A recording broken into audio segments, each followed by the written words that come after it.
When people ask me, how did you survive? I leave out a small thing, which isn't really a small thing. Any survivor who has a heart and brains lives with guilt, that they survived and others didn't. My mother was sent straight to the gas chamber. My father was beaten to death. My sister Martha was murdered. My brothers Willie and Martin and Louie were murdered. And here I am, and they're all dead. Why them and not me? It was as if God had his hand on my shoulder to lead and guide me when I was all alone and in mortal danger. I remember everything since I was 3.5 years old.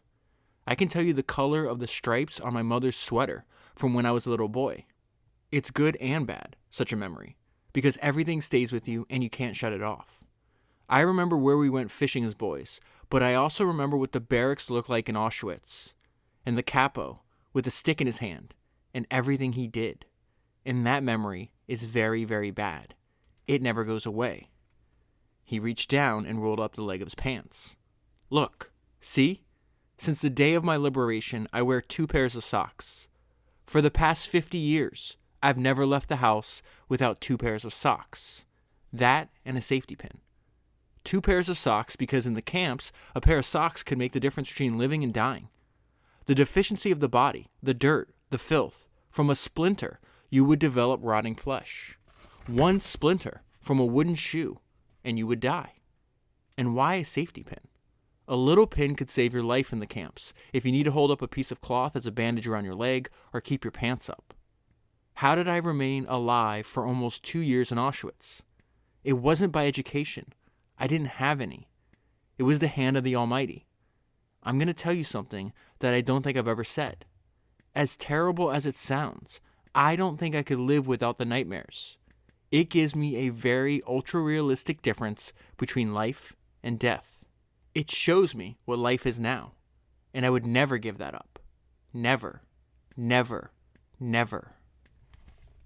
That was an excerpt from the book that I'm going to talk to you about today, which is Unstoppable, Siggi Wilzig's astonishing journey from Auschwitz survivor and penniless immigrant to Wall Street legend, and it was written by Joshua M. Greene.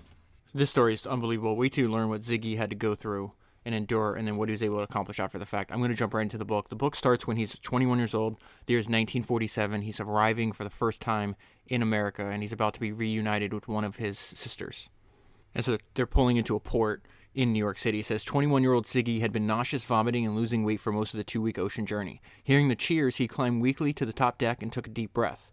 The fresh air was a relief after the bad smells of so many people cramped together on the deck below. Nearly all Jews deported to Auschwitz died within 4 months of arrival. But here he was, alive and in America after having spent nearly 2 years in that concentration camp. So he's about to meet his sister Jenny, who escaped about a decade before the time that Siggi arrives in America. And so I want to tell you a little bit about why Siggi was actually helped save her life as just a young kid. So the family was being persecuted in this small town in Germany. They have to flee that town. They wind up in Berlin in 1936. You could not have had worse timing. And so as a little boy, he's realizing, hey, there's a lot of people fleeing. And he says by listening in on the conversations in cafes, he learned that some people were managing to escape Europe by securing exit visas. Siggi visited a dozen consulates looking for back entrances and open windows in his mission to steal the necessary documents. And so this is taking place 11 years before he's going to meet this sister that he's about to steal these documents so she can escape in New York. So it says, Siggi risked his life scaling embassy walls, breaking into offices, and gathering up rubber stamps. With the stolen tools, he forged 3 visas. And so at first, he offers these visas to his parent, 2 of these visas to his parents. His mother says, no, I'm not going anywhere. I was born here and I will die here. She didn't know how prophetic that statement was because in, 7 years from now, they're going to be sent to Auschwitz. She's killed immediately. And then a few weeks later, his father is beaten to death. And so he dies in Auschwitz as well. So it says, she declined. I was born here and I will die here. So Siggi gave her visa to his older brother, Joe, who had already been a prisoner in a concentration camp. So this is well before they get sent to Auschwitz, but managed to get released. Siggi figured Joe was already a marked man and needed to get out of Germany quickly. His sister Jenny was pregnant, and Siggi insisted that she and her husband except the 2 remaining visas. So those are the 3 visas they were able to escape. It says Jenny and Joe left Germany. They left Germany, were able to emigrate to Shanghai in China. Then from Shanghai, they made their way to the Dominican Republic. And then from Dominican Republic, they were able to get into America. And so it was very common during this time. They hadn't had any way of speaking. Siggi had no idea like what was going on in Jenny's life. They wound up meeting on the docks in New York City. So the book starts with him as a 21-year-old landing in America, flat broke. He's got like $200 in his pocket. And then from there, he builds this what's going to wind up being a multiple $100 million business empire. But it's that's the first chapter. That's where the first chapter ends, and then it goes back in time, and it talks about his time at Auschwitz and everything he has to go through to get back to this point. So he's winding up meeting Jenny. Before I get to Auschwitz, though, I want to fill you in because this just gives you an understanding of just how insane and brutal the experiences that this guy had to go through. So he's meeting. Remember when he gave her the visa? She's pregnant. They escape. He hasn't seen her since then. So it says, Jenny told Siggi the tragic news that her 5-year-old daughter, the one she was pregnant with, had died of smallpox in Shanghai before the journey to the Dominican Republic. Siggi remembered watching hundreds of children die, forced into gas chambers, their dead bodies later thrown into the crematorium fires, and made a mental inventory of his family. He was alive. Jenny and her husband were alive. Their brothers Joe and Erwin had survived. Everyone else was gone. He would calculate that 59 members of his family had perished. So there's this Jewish refugee charity organization in America at the time providing all these refugees. It's like a tiny little apartment.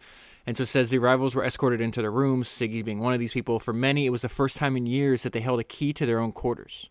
What now, he wondered. He had nothing. No resources and no credentials. He spoke with a thick German accent, had only a grade school education, and years of torture and starvation were still fresh in his mind. Yet here he was, still breathing, staring out the window at the snow-covered New York streets. The $200 in his pocket would soon disappear if he didn't find work. It was clear, and so this is what Siggi's realizing, it was clear that Americans were alive in every sense of the word, moving purposefully towards some vision of tomorrow. He liked that. He would do that too. Grasp opportunities and not allow the darkness of the past to rob him of a bright future. His job was to grab whatever scraps remained from the rubble of his life and cobble them back together into an edifice of a yet-to-be-determined size and shape. Okay, so now we go back in time. We go to early 1930s Germany, what it was like to be Jewish at this point. We're going to see that even from the age of 14, he was working over 70 hours a week in forced labor. This is before he was sent to Auschwitz. And it says by 1936, Jewish children were no longer allowed to attend school. And Siggi's schooling came to an abrupt end. Jewish businesses were taken over, and Jewish men were sent to work in forced labor factories. So by the time he's 16, he's already been working in some of these factories for quite a while. It says in 1943, 16-year-old Siggi was in the middle of his night shift at a lamp factory when an officer walked in and arrested him. For the past 2 years, he'd been working 12-hour shifts 6 days a week. And so this scene that's happening now where he's being arrested, his entire family and everybody that lives in their building and their neighborhood are pulled out. A few weeks ago, I read the biography of Steven Spielberg. And Spielberg's foundation, he started a foundation to document, when he was doing the movie Schindler's List, he was started a foundation to document all of like the Holocaust survivors' memories. And so Spielberg's actually in this book at the end because that foundation interviews and documents everything that Siggi, right before Siggi dies, because Siggi gets diagnosed with stage 4 blood cancer. And so before he dies, he winds up spending 10 or 20 hours just interviewing with Steven Spielberg's foundation and just reliving all of the memories and everything he had. But the reason I bring that up to you is because when I read his biography, Spielberg's biography a few weeks ago, I also rewatched Schindler's List. And there's a scene in that movie which is almost exactly what this scene where I'm at in the book is. So it says they pull everybody out of the building saying, hey, grab your stuff. They're not telling them where you're going. Bring all your supplies. And so you see that when they get to Auschwitz, in the movie, they have all the boots go in a big pile, all of the suitcases go in a big pile. Like the Nazis are taking all the jewelry and robbing them. And so it says, in one of the crowds awaiting deportation, Siggi saw his father and his mother standing with his older brother, his older sister, her husband, and their 7-year-old son. Siggi's other brothers were also there. These are the ones that get murdered. Everyone held suitcases and bags of food. In the distance, he saw a little girl around his age, or a little younger than him, rather. In the distance, he saw a girl in a dark green overcoat, looking alone and lost. He hurried over to the girl in the dark green coat. She came from a poor family like his, and all she wanted was to hold his hand. I don't care what happens to me now, the girl whispered to him. And then this is what he's saying. This is what Siggi says about that. She didn't know where her family was. She had no one, and she knew I wouldn't leave her. So in Schindler's List, there's that girl in the red coat that's famous because it's all black and white, and then you see her walk as this scene's occurring, and she's in the red coat. In Siggi's scene, she's in a green coat. So they're ushered onto trains real quick, and he says, unless you were there, you can't imagine how horrifying a nightmare it was. So the train stops, they get out. Siggi overheard other prisoners say the name of this place, Auschwitz. So everybody's separated. He doesn't know where his mom and dad are. He does not know where his siblings are. So a guard comes up to him. A guard came up to him. How old are you? He snapped. 18, Siggi lied. What profession?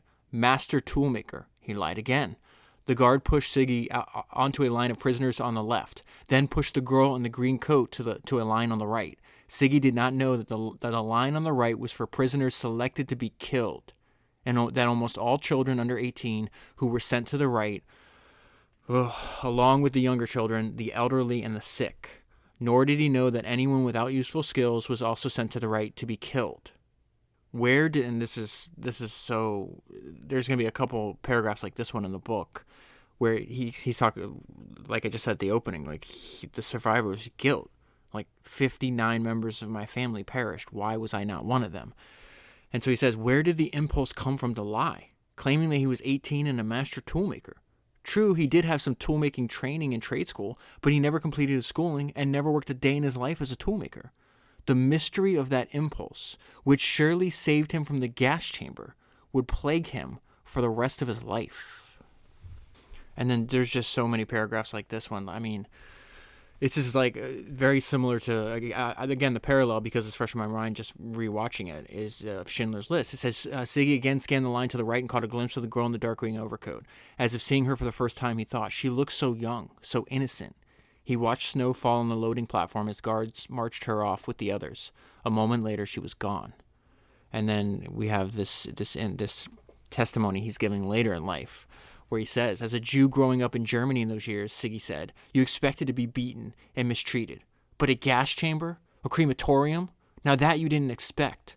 The stench and the smoke from the chimneys. And what they did to the children. What they did to the children.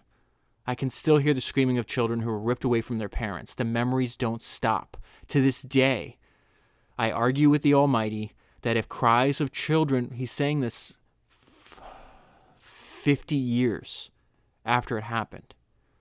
Wait till I get to some of the memories he has at the end of the book when he's dying in the hospital. It's just, I don't know if I've ever read a book like this. The memories don't stop. To this day, I argue with the Almighty that if the cries of children would leave my ears, I would go more often to the synagogue. Flames shooting up from the crematorium. The horrible smell. It was unbelievable. So in addition to reading this book, I was also watching documentaries on the Third Reich and concentration camps. And I was on the phone with a friend right before I sat down to talk to you. And I said that the impact that this book had on me. I woke up knowing I was going to record today. And I told a friend of mine, I have nothing to complain about. Like, I'm healthy.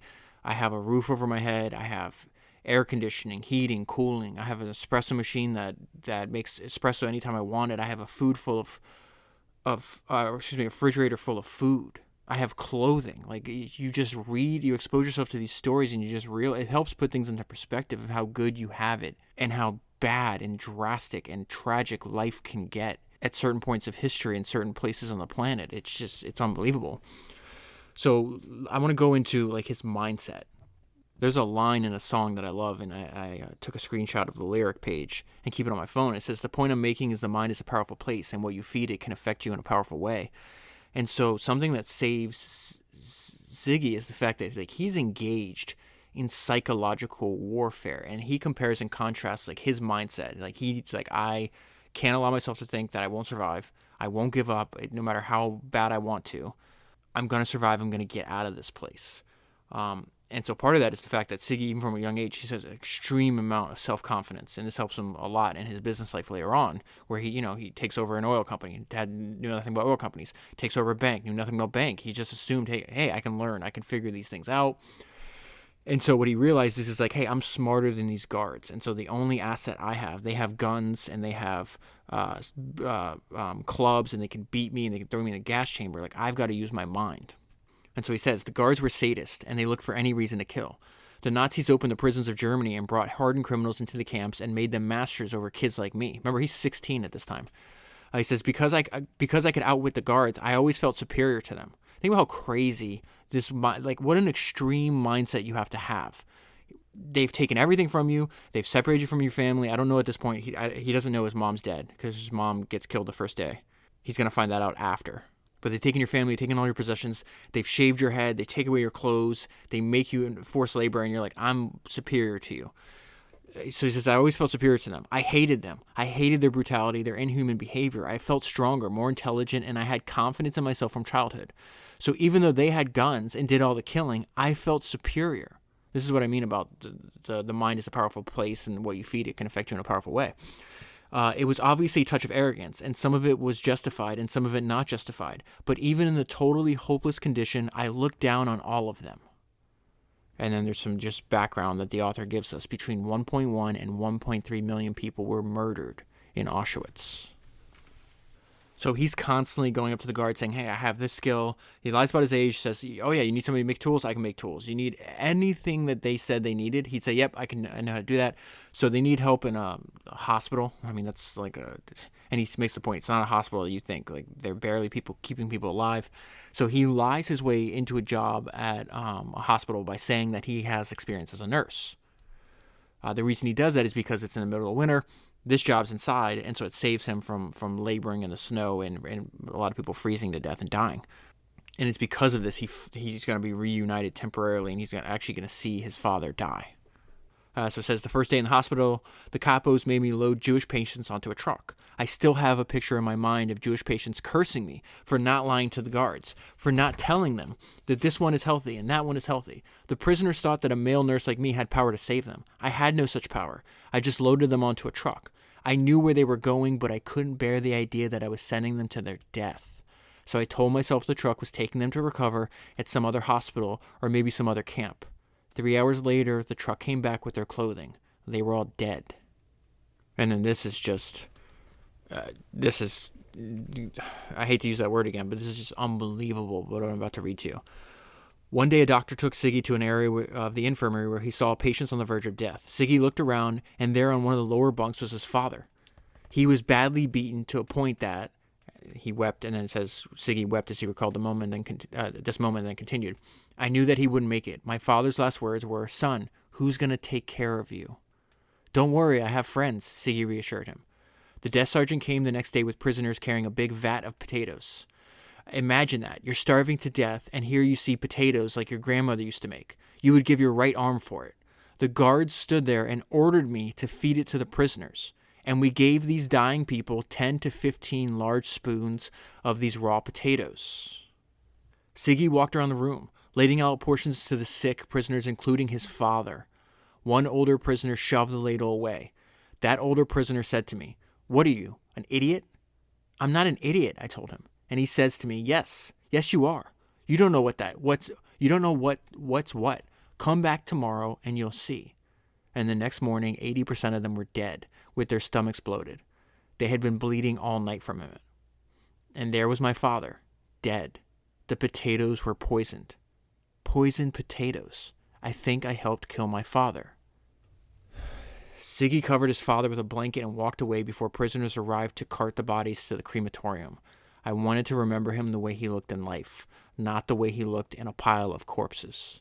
They had been in Auschwitz fewer than 40 days. And unfortunately, it gets even worse. A few weeks later, word reached Siggi that his mother had been sent to the gas chamber the day she arrived. And so this is an example of what I mentioned earlier, that he just refused to believe that he was doomed. The older prisoners are just saying, hey, give up. It's useless. We're all going to die. Just go and electrocute yourself on the fence. They told him, you won't survive. Better run now and grab the electric wire. I couldn't take such talk about not coming out alive, Siggi said. I didn't want to hear it. Whenever my mind told me I was not going to survive, the Almighty told me to keep going, so I stayed away from others. In the hospital, Siggi had met a prisoner doctor, whom he described as a bit of a philosopher. Siggi told the doctor, so he talks about like choices inside of Auschwitz posed like a dilemma for prisoners because you didn't know if the information was dependable or not. Like, oh, take that job, don't take the other job. Stay away from that capo, don't go next to this capo. The quote-unquote right choice could wind up being fatal. And so he's asking the doctor, like, what should I do? The SS are trying to recruit me because they need carpenters. But he didn't know if it was like a trick. And so he says, told the doctor about the carpenter training in the main camp and asked what he thought. I can't tell you what to do, the doctor said. It could be just as bad over there or worse. And the reason I'm bringing this to your attention is because what the doctor says here, he takes this advice not only now, but he takes this advice for the rest of his life. You're a smart young fellow, the doctor said. Follow your instincts. That was advice Siggi would remember for the rest of his life. So he survives almost 2 years. This is now 1945. There's actually Stalin's forces, the Russian forces, are actually coming into where Auschwitz is. And so they're actually having to get all the prisoners and make them do what will be known after the fact as a death march. And so really the reason I'm going to read this section to you is because this is another illustration that Siggi constantly had to make life and death decisions under a great amount of uncertainty. And so he's got a small group of friends, this guy Lothar, which he's going to move to America too. He's going to wind up surviving. He changed his name to Larry. So Larry winds up saving his life, so they wind up being like really good friends for the rest of their life. But it says the night before the death marches from Auschwitz began, and when the other prisoners were asleep, Siggi and Lothar and 4 other men crept out and hid in the mud under the barracks, huddled together in their blankets, watching fires burn in the distance, and debated what to do. Rumor had it that the Germans were going to blow up the camp and leave no evidence of their crimes. One man said that, quote-unquote, healthy prisoners, those that could still walk, would be marched out at dawn. Another man said it was impossible to stay hidden under the barracks. Who knew how long they could survive in the bitter cold? Better, they all agreed, to take the chances on the march rather than freeze to death hiding. They crawled back inside the barracks and waited for morning. And so that winds up being the right choice. They were unsure, but the healthy prisoners, the ones that could walk, were forced to march. Now, here's the problem. This is January. It's freezing cold. They've been living. They've been, I guess, existing on less than 700 calories a day. So you're going to have, it says, they go from nearly 6,000 people start the march, and 5 days later they get to this other camp. It's I can't pronounce it. It's like Mauthausen. And only 1,600. So 1,600 people survive out of 6,000, Siggi and Larry being one of them. But this is where he winds up being separated from his best friend.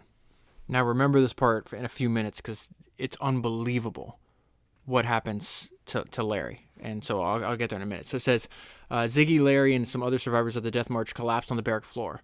Larry, Siggi said in a weak voice, when they ask you what you can do, say, and he's almost dead. Siggi had to wind up like almost carrying him on this march. And the reason he did this is, and he was pissed off at the other people that were supposed to help because Larry had saved a bunch of people's lives. And so people offered him, hey, keep going. They passed him in the death march. And they told Larry, like, hey, keep it up. You can do. They offered words of encouragement, but they wouldn't actually help carry him. And Siggi actually wind up helping carry him. He's like, I have this. He saved my life. I have this obligation to do the same for him. So it says, and so his friend is extremely weak. It says, when they ask you what you can do, say you're a metalworker or a toolmaker, anything they can use for the war effort. Don't forget. Yeah, Larry mumbled through a haze of fever, hunger, and exhaustion. I'll tell them that. Over and over and over again. I told him to say that, Siggi explained. Now, he's fast-forwarding because when he gets to America, he actually, one of the first stops, he goes and visits Larry's parents. And so he's telling them this story in the book. And so he's saying over and over again, I told him to say that, Siggi explained to his parents in frustration years later. If you say you're a metal worker, they're not going to kill you. He says, yes, I'm going to say it. And then he doesn't say it. The Germans shipped him to one of the worst subcamps. That is how 18-year-old Siggi lost track of his best friend, with no way of knowing if either of them would survive, and if they did, whether or not they would ever find each other again. So they're at this other camp. I think they're in Austria, if I'm not mistaken. And this is like 2 months later, and everybody around him is still dying. And this is just This gives you an idea of what he had to survive and what he had to experience. He was shoved into a barrack with 4 other men. They all collapsed from exhaustion, and in the morning, Siggi woke to find that the other men had died in his sleep. The second night, another died, then another, until he was the only one left alive in his bunk. Now look what he has to do here. He arranged the dead bodies next to him as though they were asleep, so that when rations were handed out, there would be more stale bread for him to eat. The smell of dead bodies filled the room. And then it is amazing how everything changed overnight. And it's not because the Nazis suddenly said, hey, we realize the error of our ways. They're constantly getting pressure. And so now the Allies, this is American soldiers, are penetrating the camp. And so the story I just told you, Siggi wakes up the next morning and the Germans are all gone. It's just the prisoners. And so it says, the next morning, Siggi slowly raised himself up and peered out of the barrack window. The Germans were gone, and in the distance on a hillside was a soldier in a uniform unlike any that he'd ever seen before. As Siggi watched American tanks and armored cars crash through the gates, prisoners emerged slowly from the barracks, shuffling slowly forward, and Siggi stumbled along with them. On the day of his liberation, 19-year-old Siggi was skin and bones and weighed less than 90 pounds. He was nearly dead from exhaustion, malnutrition, and pneumonia. And so this is what I just mentioned earlier. What a story. So the U.S. Army, they evacuate the survivors from the camp that Siggi's in. They send him to a Red Cross hospital in Austria, and he's reunited with his best friend. It gets even crazier. His best friend's parents had escaped. I don't think they ever explained how they separated from their son, but their family's in America, while their son is lost somewhere in Europe during the war, right? So Siggi and Larry were reunited. Fate had assigned them to the same hospital. Larry showed Siggi a newspaper clipping that featured a photo of himself on the day he was liberated. One of the first American soldiers to enter the camp had taken a photo of Larry. When the soldier returned home, he sold. This is so crazy. Just imagine being in his parents' shoes with what I'm about to read to you. When the soldier returned home, he sold the photo to the New York Post, and the newspaper ran it on the front page. That's how Larry's parents learned their son had survived the Holocaust, by seeing his photo on the front page of the newspaper. Can you believe that? Oh my goodness. Okay, so this story gets even crazier. The very next paragraph. So, oh my goodness. Okay, have you ever seen the movie Inglourious Basterds with Brad Pitt, directed by Quentin Tarantino? It's based on true events, obviously fictionalized account of true events. But it's these soldiers, these Jewish soldiers that volunteered to go hunt Nazis. Siggi does something very similar to this. It's not exactly the same because he's recruited because he speaks all kinds of languages. I think he knows German, Polish, and Russian, if I'm not mistaken. I might be wrong about that. And it's not like he's completely fluent as he is in German, but he knows enough. So there is this thing called the U.S. Army Counterintelligence Corps. Okay, and so they're going to hire survivors of the concentration camps to go hunt Nazis. And Siggi volunteers, and this is how he winds up serving. It's called the CIC, the Counterintelligence Corps. It's a part of the U.S. Army, okay? He winds up serving them for 2 years. They get him the past immigration and give him a free ticket to get on a boat and that's how he gets to New York. That's how the story starts, where he lands in New York and he's meeting his sister Jenny. It's because of what he does here. And so it says, once they regained sufficient strength, they went to work for the U.S. Army Counterintelligence Corps. So Siggi talks about that. I got a permission to form an armed backup team. Siggi's team was given a jeep and sent out the door. Let's go hunt some Nazis, Siggi told his crew. This gave him the chance to capture some of their former Nazi oppressors. And so they wind up going into all these little small towns in Austria and everywhere else. They're just hunting for a lot of Nazis, fled other parts of Europe. Some went to Switzerland, some went to South America. Some wind up staying there. So he winds up helping catch. So Joseph Goebbels is this well-known. I talked about him a lot on the Churchill podcast I did. And so he was the minister of propaganda for the Nazi party. Well, his brother, they caught him, but they couldn't find. I think Joseph killed himself, if I'm not mistaken. He had a brother named Hans. They were hunting. Ziggy's crew, these Jewish Nazi hunters, wind up staking out his house and finding him. The team rushed up, handcuffed him, and then drove him to CIC headquarters for questioning. And so he winds up, there's a picture of Hans Goebel, which is Joseph's brother, being interrogated by the CIC. And then I think if I'm not mistaken, he stands trial for war crimes. They sent him to life imprisonment, and I think then he dies of, I can't remember if he kills himself. In anyways, it doesn't matter. The point being is that Ziggy's unbelievable story gets even more unbelievable. The fact that they catch Joseph Goebbels' brother and wind up turning him over to the Americans. And so I want to get to what he does when he gets to America. I want to wrap this whole section up in November 1947 as a thank you as a thank you from the CIC for nearly 2 years of service. 21-year-old Ziggy received free passage to New York. On December 12th, he arrived in America looking for work and a new life. Okay, so now we go back to where the story began. 21 years old, no education, thick accent, $200 in his pocket, no skills really to speak of, and a mind tormented by just witnessing the darkest period of maybe human history. And so he's going to try to take any job. There's a lot going on in these sections. I'm really going to give you the top highlights. Obviously, really think you should. I highly recommend reading the book. I think there's a lot of value in actually reading the entire book. But he starts off very first job. He's hired to. The reason I'm going to read all this to you, or at least the highlights to you, is the fact that this is just something we see over and over again. It's just you don't know what the future holds. You can only connect the dots looking backwards, to quote Steve Jobs. So what Ziggy has to do is just okay, let me take the first opportunity. His first opportunity is shoveling snow for $2 a day. Remember, he dies with a net worth of hundreds of millions of dollars, okay?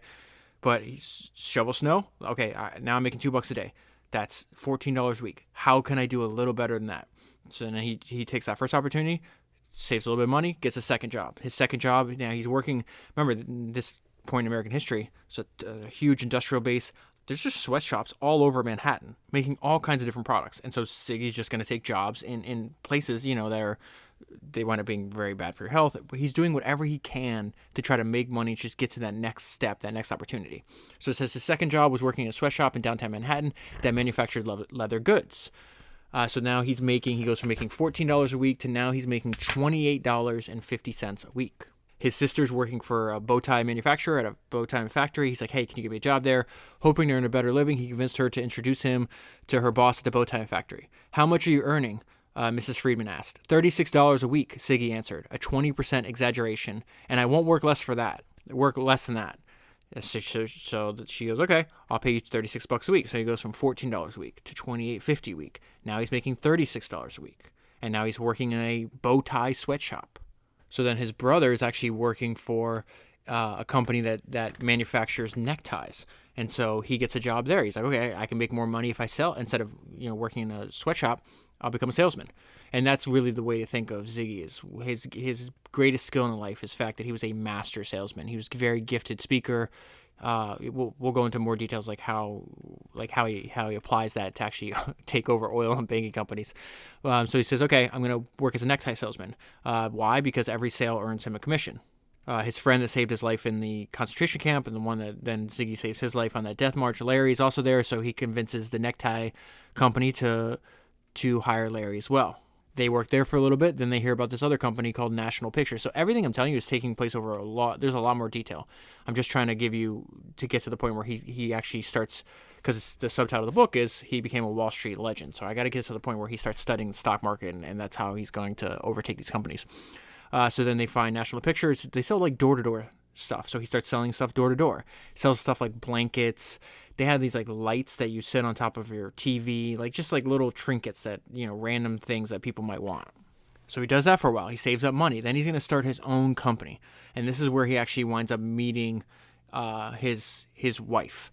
And so it says she learned that her boo was entrepreneurial and had recently started a business with another refugee, manufacturing change purses, which they sold to pocketbook and handbag factories. She assumed her parents would be impressed by such an ambitious young man. Her parents were shocked. So he, no education, not a lot of money. I should tell you, he's 27 years old at this point in the story. So he's been in America for 6 years.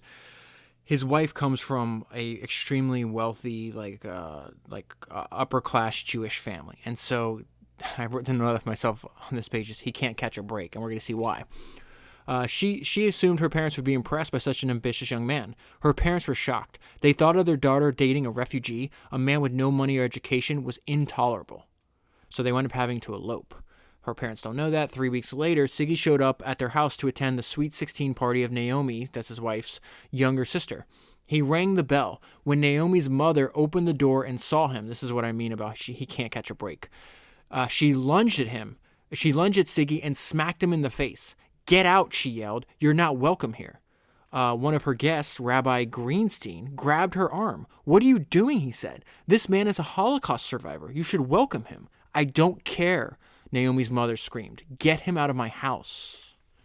And so the reason I bring that to your attention, I think it's actually really important because especially right after I just finished rereading Ed Thorp's biography and autobiography, and I told you I think like he's, out of anybody else who studied on the podcast, he's the closest I feel got to like mastering life and really like was successful in every area of his life. And something Ed Thorpe had where he was very supportive. He's like, "Listen, me and my wife decided we're going to give our kids all the education they can possibly want and teach them how to think for themselves. And then whatever life they choose for themselves, we're going to support them." And I think Ed did that because he realized, hey, the paths in my life where I was able to choose for myself, like the ones what I learned on my own, what I wanted to pursue on my own, those are the things I found most satisfying and I was the best at. And if somebody said, "Hey, no, don't do that job that you really want to do. Take this other job because other people might think it's more prestigious," or, "Hey, don't study the subject you're genuinely interested in. Study this subject because other people might, think that it's better. You might make more money in the future." He realized like that those were dead end paths. And that you would never truly excel at something that it wasn't like self-directed, self-driven. So what's interesting to me is the prejudice that his wife's parents had for him, saying, "Hey, you're a refugee, you're not good enough for my daughter." He winds up doing the same thing when his kids are grown and they want to date other people. Like his daughter wants to date this other person she actually loves, and he's like, "No, that guy's not good enough for you." Like basically he makes that same mistake. And so Siggi's story is extremely inspiring, don't get me wrong, but he's also flawed. There's a lot of things he does where I think like we can learn like, okay, let's not do that. And I don't want to sit here and criticize somebody that went through what he went through. I can't even begin to imagine what that was like. But I think it's important. It's like, hey, I went through this terrible experience. I didn't like the fact that I was uneducated, but I'm ambitious. I'm working hard. I will provide a great life for my family, your daughter, who I want to marry me, right? Like, why didn't you learn not to do that when that was done to you? He would only want his daughters and his sons to marry like people. They had to be, obviously they had to be Jewish. That was obviously very important to him. He yells like, "If you fall in love with a Gentile, they should have died in Auschwitz." Like, he's an extreme character. There's a lot of stuff in the book like that, right? But his point is like, no, they have to be Ivy League educated. It was like, but you weren't Ivy League educated. Like, isn't it more important that they're intelligent? And like, okay, what if you weren't, it's not that you weren't smart enough to get to the Ivy League, but you were in Auschwitz when other people were college age. Like, I'm surprised he didn't make that connection, I guess is my point. So eventually his in-laws do come around. They realize, okay, he's very motivated. He works extremely hard. He's a workaholic. He doesn't really have, that's it. If he's awake, he's working. He's got demons. He's just, that's what his focus is on. And his entire life is dedicated to that. And so he winds up working, his in-laws own like cemeteries and they manufacture, headstones, bronze and headstones. So he winds up running part of their business. The reason I'm bringing that to your attention is because in his spare time, as he's running this business, he's making a little bit of money. He starts studying the stock market, and this is going to lead him to the career that, where he builds his business empire is by doing this. So it says, in his spare time, he studied the stock market, and with the money earned from selling bronze plaques and granite headstones, he purchased modest amounts of stocks. One of his investments was in Wilshire Oil Company. It was a company in Texas. Wilshire seemed like a safe bet. It was a small company and its stock was affordable. And then this also gives you something that, an insight into how he ran his businesses later on. He did not believe in diversification, and he was obsessed with accumulating stock. So it says, when Naomi found out her husband was purchasing shares of Wilshire on a regular basis, she chided him. "More stock? We can barely pay the bills, and you're buying more stock." Siggi made excuses, but he didn't stop buying. And this winds up being the turning point in his life because he buys the stock. He winds up going. They're really entrenched in the Jewish community in New Jersey at the time, and so they go to this like farewell dinner, and he's gonna meet this guy, this older entrepreneur named Soul Diamond, and meeting Soul Diamond changes Siggi's life forever. So it says among the guests was a businessman named Soul Diamond, a 78-year-old man who was one of New York's most prominent entrepreneurs.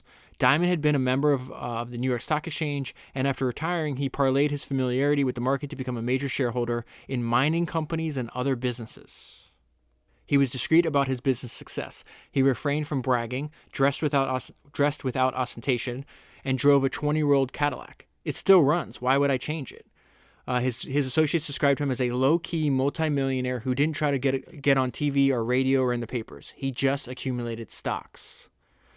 So they wound up meeting, they wound up talking. They discovered they both owned stock in Wilshire Oil Company of Texas. Diamond said so now Diamond's telling Siggi this. He's saying he's concerned over Wilshire's failure to realize its potential. The company has a number of deals cooking that could lead to a substantial increase in revenues, provided the right person was at the helm.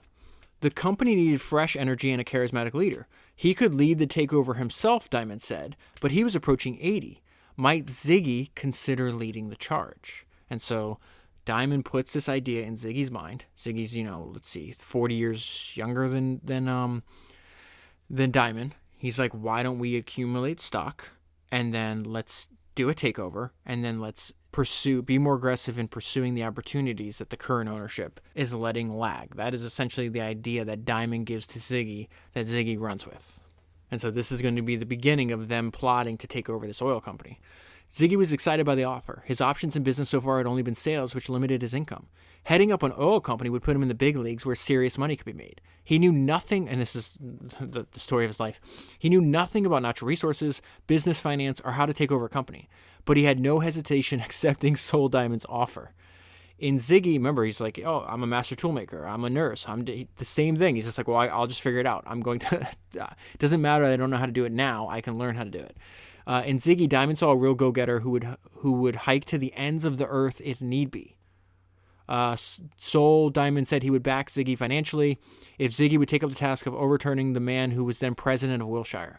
Siggi welcomed the challenge and the opportunity to show the world that he knew more about business than people gave him credit for. Meanwhile, with as much money as their middle-class income would allow, Siggi continued to purchase shares in Wilshire. I didn't see how this was going to change our life, his wife said, remembering other stocks her husband had brought her and other career moves that he had made. But that's how it turned out. And so that's another point where she makes like, well, yeah, but you said this about other stocks. Yeah, you said this about other business opportunities. He had way more jobs than I listed off to you. And I think that's the great thing too, where he had this perseverance. Like, okay, I went down I took a risk. It was a dead end. I fell down. I'll get back up, dust myself off, try again. I'm going to go after another opportunity and just go. And he was just, this guy is relentless over and over again. And so I don't want to mislead you. Like this takes years for him to accomplish what's happening here with the oil company. And part of this is the fact that he was just a gifted salesman. And so he was already part of this community. He went to he did this on like a grassroots, individual by individual basis. That's also part of the reason why it took so long.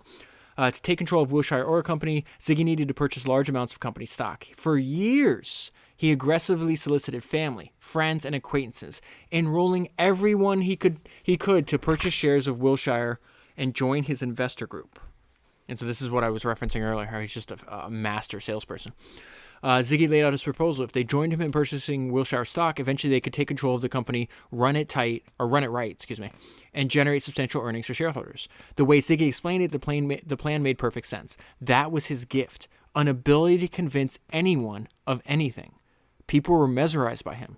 You couldn't refuse Siggi. He attracted people like bees to honey. Everybody was glued to his words, and they swallowed everything he served up. I ended up buying some stock at $7 a share, and so did my father. My son-in-law, his brother, and also invested heavily. And we all made a profit. We were convinced by Siggi's salesmanship. Otherwise, we wouldn't have bought the stock. Who had ever heard of the Wilshire Oil Company of Texas? By the winter of 1964, that means Siggi would be 38 years old, Siggi and his small group of investors had finally acquired enough stock that he was now in position to address the Wilshire board in person and assess their response to his takeover bid. And so it took years to work himself into a position to get to the position he's at right now. And then it goes extremely fast from here. Really quick, I just want to pull out one paragraph from this meeting he's going to have with the Wilshire board, because this really gives you a look into how he views himself. So it says, "Gentlemen, you're looking at a man who had the fox-like instincts to survive history's darkest hour. A man who has no fear of adversity and who cannot be intimidated by overwhelming odds. The Almighty has given me a second chance at life, along with the skills to make great fortunes." So they own such a large percentage. They get, I think, 2 seats on the board. He winds up being able to influence management. He's eventually going to be elected CEO of this company. This happens all within a year. Siggi's plan, I'm fast forwarding a little bit. Siggi's plans were riskier, but the alternative, he concluded, was to allow Wilshire to continue sinking. Let him run with it, McDonald, who was running the company, told the board. Run with it, Siggi did. He would implement new projects and increase the number of wells. He made every attempt to look like an operator. The first year, Siggi moved forward with the development of 11 exploratory wells. And then he winds up benefiting from this unfortunately, the death of the CEO of the company. And really, the way to think about this is he's just way more risk on than the previous management of the company was. Wilshire's president died suddenly of a heart attack. The board elected Siggi as Wilshire's new president and CEO. It was a remarkably fast rise for Siggi, one that had begun just 3 years after meeting Soul Diamond and only 1 year after Siggi's first meeting with the Wilshire board. And so now he finds himself as the president and CEO of an oil company that used to be owned by Canadians, that's in Texas, that he's running from New Jersey. His message to stockholders was positive and exciting. So now he's essentially, like, once he becomes the CEO, he's, instead of selling them to buy the stock, he's selling them on the dream, right? The dream of what this company, not what the company is now, but what it will soon become. His message to stockholders was positive and exciting. The engineers were optimistic about Wilshire's future. The company had great potential, and while not yet profitable, Wilshire owned leases on multiple properties ripe for development. New technologies were coming online. Opportunities in the oil industry abounded. And now, with the right people at the helm, the future would be prosperous. This is all what Siggi's telling them, right? Stockholders picked up on a not-too-subtle subtext. The old board members had dragged the company down, men in their senior years who lacked the drive and fresh vision to turn potentials into reality. Their average age was between 80 and dead, Siggi once commented. And this is such a great line. Like a racehorse pointing his nose at a gap in the field and bursting through to take the lead, Siggi grabbed the moment and ran.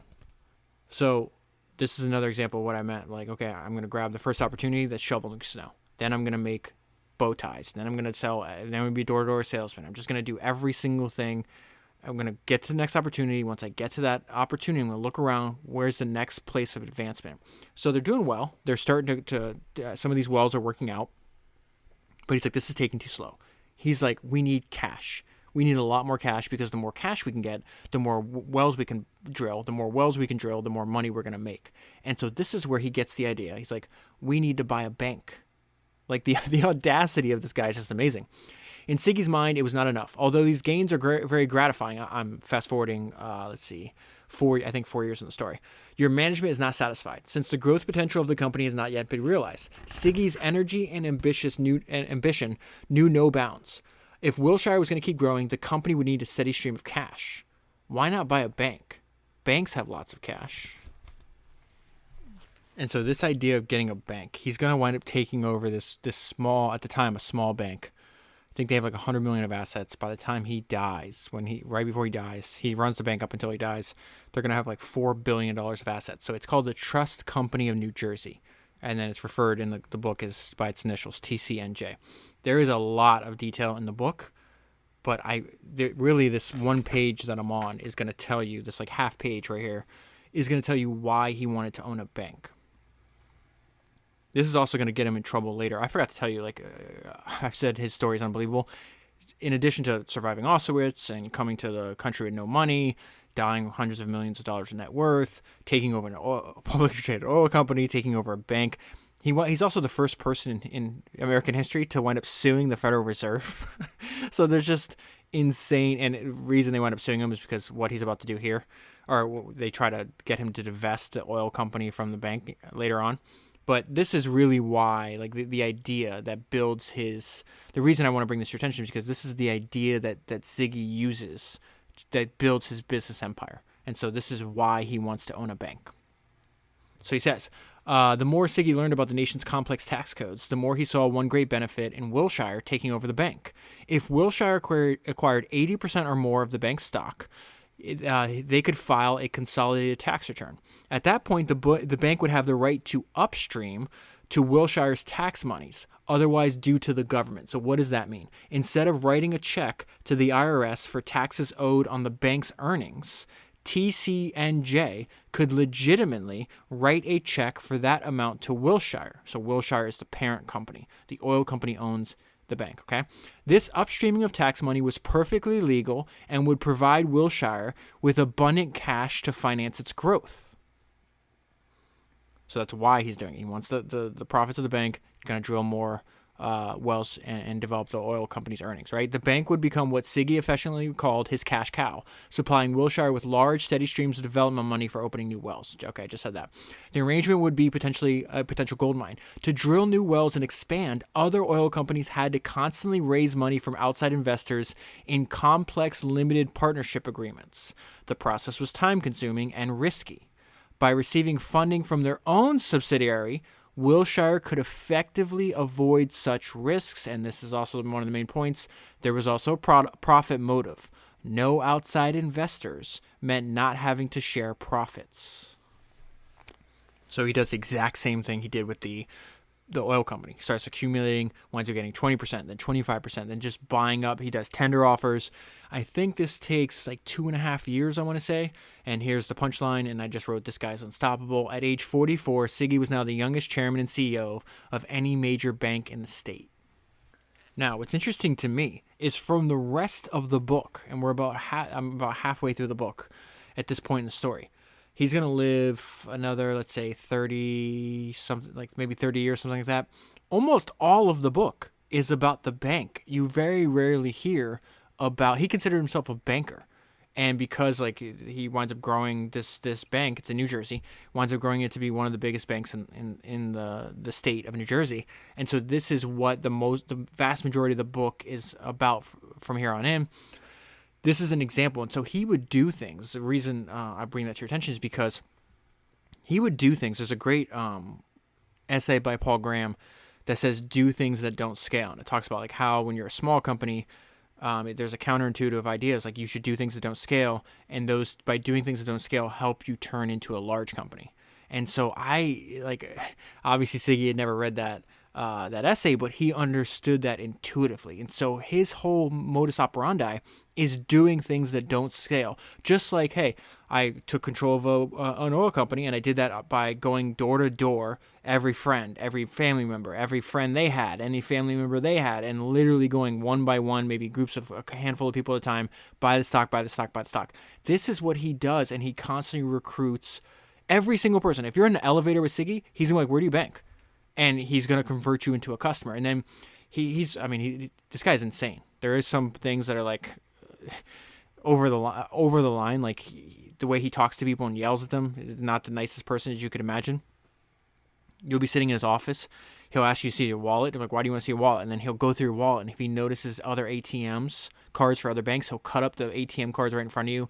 You know, say you're not, like, he'll start crying, saying you're disloyal to him. How dare you? How could you possibly bank with somebody else after everything I've done for you? Like, the larger point is he's got some good ideas in this sense that he does things that don't scale because those things allow him to grow into a larger bank. It's going to, by spoiling your customers, which I'll get to in a minute, they bring you more customers.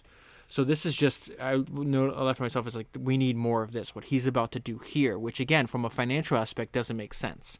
But if somebody did this for you, if a business did this for you, you're going to tell other people, almost everybody that needs banking services, what they did for you. So he winds up walking in. At this point, he's running the bank. He's on, like, he is in the bank all the time. He's traveling around to every single branch. Like, he's still doing, like, teller work. Like, he never loses the connection to the customer. Another smart thing he does. So it says he walks in and sees this like woman like crying in the and like one of his employees is trying to help her, and he steps in. It says the woman pointed to a number at the bottom of the page. I don't have enough money to buy Christmas presents for my family, she explained in broken English. I read in the paper that if I join your Christmas club program and save $5 each week, then at the end of the year I'll have $400.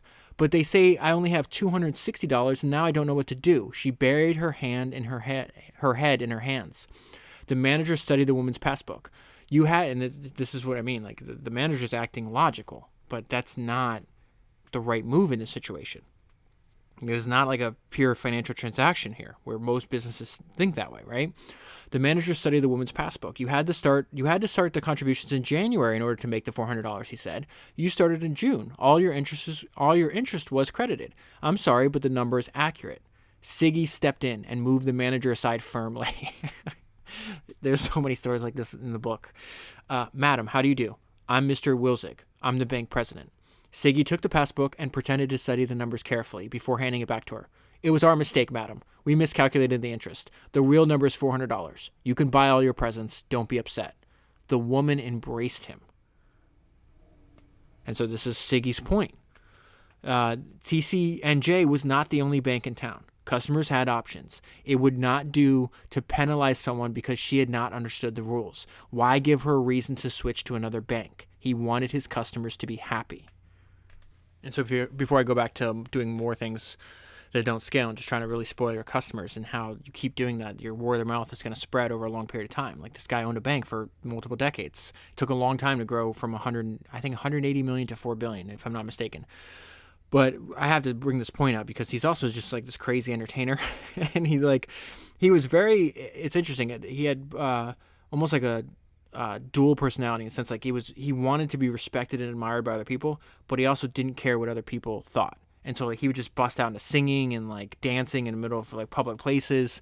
And really he's just happy to be alive. If you think about like, why wouldn't you be when he saw like how precarious life really is. So it says he had a beautiful voice and sounded like a professional singer, but he'd sing at the oddest times. He would sing in restaurants and public places. He would dance in aisles. He would be oblivious to everyone around him. The whole world was his stage. Often he seemed more like an entertainer than a banker. People would ask us, now this is his children, does your father own the restaurant? We tell them no. He's just happy to be alive. People thought he was nuts and would laugh at him, but he didn't care. We were proud to have a father who could have that much fun and not care about what people around him thought. And just that idea, he's just happy to be alive. No, he doesn't own the restaurant. He's just happy to be alive. And it's funny because he winds up meeting some of his best friends because they move in next door, and Siggi had the habit of singing in the shower.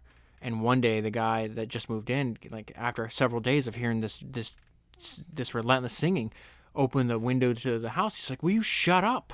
and then Siggi pops out, and they wind up becoming friends from that. I'm going to go to, actually, no, one more thing before I get to spoiling customers. So when he hires people, he's like, listen, you don't have to, he wants you to, he's like, you're not going to walk as fast as me, talk as fast as I do, or think or work as fast as I do, but you have to do all those faster than you think is possible. So he was really into walking fast, talking fast, and working fast. Some of this is like, he saved time because he just wouldn't say goodbye. He would just like, you'd be in the room with him. He'd say what he needed done. And like, there's no, okay, we're wrapped up. It's like, no, he just left. And he'd do the same thing on the phone. Abrupt departures, whether from a room or from a phone call, were classic Siggi. He had no time for lengthy courtesies and hung up on everybody without saying goodbye. Very often, people would keep talking into a void, and only after hearing the disconnected dial tone did they realize that he had hung up a long time ago. And so in the book, there's a lot of examples of him having conversations with customers. Like I said, he's just constantly like, this is the president of the bank, and he's still meeting with people. He winds up getting in trouble with the FDIC, he gets in trouble with the Fed, gets in trouble with all these other people later on. He never, like, you know, I don't think he's ever fined. I don't think he goes to jail. He doesn't go to jail for sure, anything like that. But he's just like in a heavily regulated, the most regulated business on the planet, which he talks about later. Maybe I shouldn't have entered the most regulated business on the planet. And he just doesn't, like, he doesn't think rules apply to him, and he doesn't like people telling him what to do. But the point is like he does things that you just wouldn't expect from somebody running this giant bank. And so he's constantly recruiting customers on a one by one basis. And so I just want to pull out this exchange that he's having with the customer, because I really think that it illustrates like this concept of doing things that don't scale, and that if you spoil your customers, if you do what's best for the customers, it's just going to bring you more customers. So it says the customer was amazed by Siggi's great rates and couldn't figure out how his bank ever made money. Siggi, he asked, how can you afford to give me such special treatment? Siggi answered candidly, I know that you're going to play golf this weekend at your country club with all your friends. When someone says he doesn't like the rates at his bank or tells you his bank's turned him down for a loan, do you know what you're going to say? You're going to say, you must immediately call my friend Siggi, the chairman of the board of my bank. He always approves my loans. And do you know what your friend is going to reply? The chairman of the board of your bank personally approves your loans? What's his number? That's why I give you such special treatment, Siggi said, because you will be my goodwill ambassador to all your friends. You will be referring at least one new customer to me each month, and that's how I'm going to make up for the losses I take with you. Siggi went through the scenario with major customers 3 or 4 times a day, almost every day for years on end. And then his son, who also worked in the bank, wraps this up for us. My father's strategy was spoiling certain customers in order to create a constant stream of customer referrals from them. And then Siggi also has a really interesting, I think this is a useful framework. So he has this idea of differentiating your between the employees that you have and realizing they're either a workhorse or a racehorse. And so this is what he means by that. When evaluating the job performance of his employees, he differentiated between workhorses and racehorses. A workhorse was someone who did the minimum, followed the same routine day in and day out, and rarely came up with a great idea. So that's the workhorse, okay? A racehorse was someone with potential, an individual who showed initiative, ambition, and the ability to go beyond the call of duty. Of course you need workhorses in any business, he explained. All businesses need people to do the basics, but there's no point spending precious time trying to turn a workhorse into a racehorse. And so something the book mentions over and over again is that he had one of the largest egos that you could ever find in a human being. He talks about you can't, he tells his kids later on that you can't marry that person because you're the daughter of a genius or you're the son of a genius. And so everybody, he would yell at people and insult people.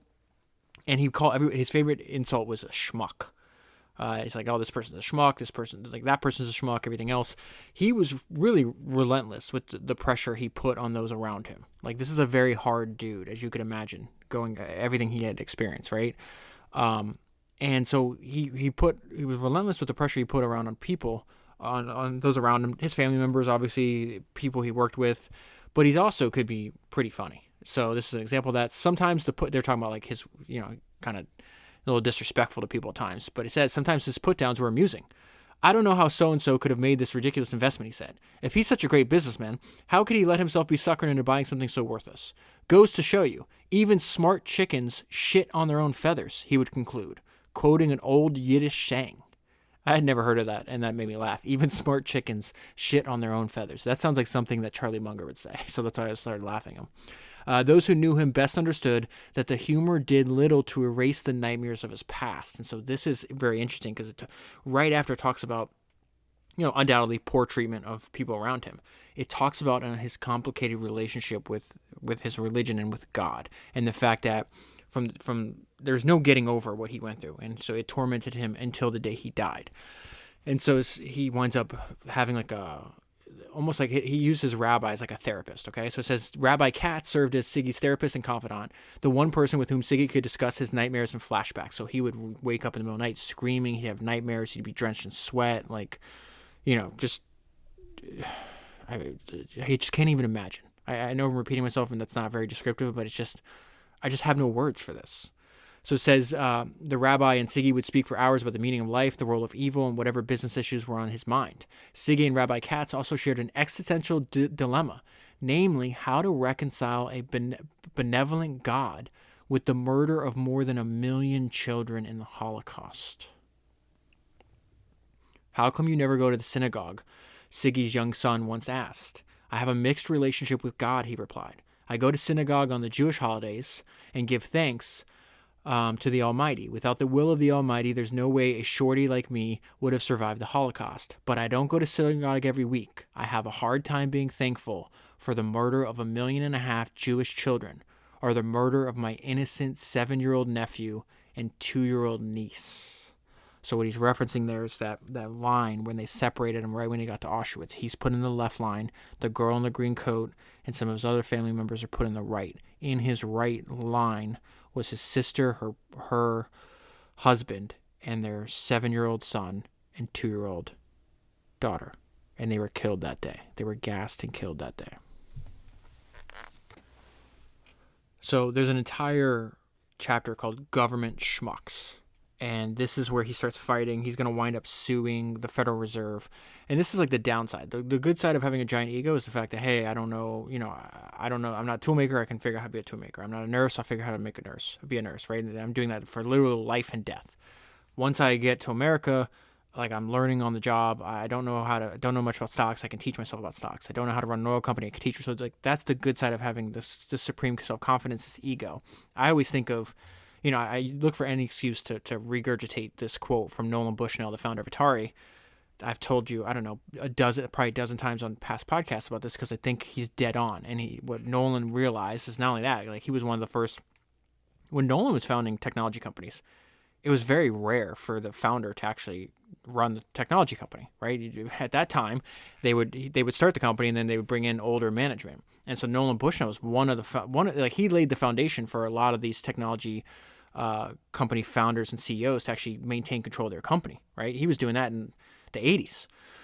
And so he noticed something about his own life, but also Steve Jobs, who was, he worked for Nolan, was like 10 years younger than Nolan. And so he says, perhaps everyone has creative potential, but only the arrogant are self-confident enough to press their creative ideas on others. Steve believed he was always right and was willing to push harder and longer than other people who might have had equally good ideas, but who caved under pressure. So the reason I bring that up is because that's counterintuitive. Most people say, hey, don't be arrogant, don't, be humble, whatever the case is. And Nolan's saying, no, if you're humble, if you're like, you're going to lose. And so you see that with Siggi. He says right here, Siggi had a deep-rooted hatred of authority. He could not tolerate anyone telling him what to do.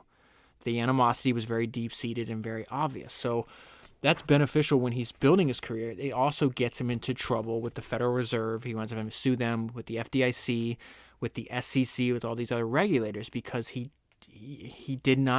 would not listen to other people. He thought he knew better. He literally calls, the reason the chapter I'm in is called Government Schmucks is because they would give him an order to do things. Like, I'm not doing this. And he'd have to hire attorneys and they'd have these huge fights. And he was convinced that he knew better. And in some cases he was right. They tried to get him to divest his real estate because the real estate on the books on his bank where there was a recession and the value dropped. And so the regulators you have to sell this, get off your books. He's like, you idiot. This real estate is 5 miles from New York City. Real estate is cyclical. I'm not selling. They have this huge fight. Somehow he avoids having to sell it. And then he winds up coming back and doubling what he made on the real estate. So he's actually right in that example. So there's a very complicated story in the book. This paragraph is really going to tell you what his fight with the Federal Reserve was all about. And don't worry about the name of these acts and these laws because the book talks about the laws change constantly. They're renamed, they're updated. But at this point, the Fed is saying, hey, an oil company cannot have ownership of a bank. You have to divest. You have to separate your two holdings, right? And he didn't want to do that. So it says the Fed officer cited the Bank Holding Company Act, the BHC Act, which stipulated that a non-banking company could not own or operate a commercial bank. The assumption behind the BHC Act, they said, was that an oil man like Siggi knew nothing about banking and that his risky oil drilling jeopardized the bank customers' money. Siggi, the federal officer, said, we have notified nearly 400 parent companies across the U.S. that they must get rid of their banking subsidiaries. Your company is the only holdout. And so another thing about Siggi is the fact that he's highly leveraged, and yet all of his wealth is concentrated in his company. He also has constant stress and health problems. He's a constant workaholic. He's constantly worried about his business. So there's just this gives you an idea of how he thought about asset allocation. And then even when he's about to have quadruple bypass surgery, listen to what he says to his daughter. His daughter has to come in. There's some complicated way they get around these regulations. His daughter winds up running one of the companies, but she's really he still has control. He steps aside, but he still controls. So there's a bunch of that in the book as well. As a further consequence of the constant buying of stock, Siggi was forever cash poor. Whatever wages, bonuses, or cash dividends he earned, he used to pay down his margin loans or else buy more stock in his 2 companies. He was this high and mighty CEO of a bank, collecting a huge salary and huge bonuses every year, and no one suspected he was also often desperate for cash. That's where some of his migraine headaches came from. His fortune was tied up in those stocks. He had heart problems and was about to undergo this. Now this is his daughter telling us the story. He had heart problems and was about to undergo a quintuple bypass operation. On the gurney, he called me close to him, and I was expecting him to say something like, "Sherry, I love you. Thanks for staying with me." Instead, he motioned for me to bend down so he could whisper in my ear and said, "Sherry, I want you to buy 300 shares of Trust Company stock, but you have to do it today, quick, before 4 o'clock when the market closes." And so eventually the FDIC, the Fed, the SEC, he does have to make some structural changes to his business, and says he fumed over having been forced to make so many changes. But these were the rules of banking and he had no choice but to comply. I don't think there was ever a time that my father truly enjoyed banking for banking's sake. He loved making himself and others happy and rich, and banking was almost a necessary evil for doing that. Sometimes he would say, I should have my head examined for picking the most regulated business in the world. State regulations, federal regulations, SEC regulations. What could be more stressful? He hated taking orders from anyone. And so I mentioned earlier, he's just really hard on everybody around him, including his kids. And so then he answers the question. He's like, why are you such a hard ass to your children? And he's just got a great line here. Father, his son asked him, why do you bust my chops so mercilessly over every single decision at the bank? Because I'm not going to be around forever, Siggi replied. And if you can tolerate me over and over, then you'll be able to stand up to anyone after I'm gone. And this is the great line that he ends the advice to his son. This is fantastic. Never give up. Only death is permanent. Everything else can be fixed. And this is his record right before he finds out that he's dying. Siggi had grown his bank from $180 million in assets to more than $4 billion by the year 2000, all without mergers or acquisitions. And so he did not take care of his health. He worked all the time, wouldn't go to the doctor. And so he's wind up staying at a friend's house. They're going to take a trip the next day.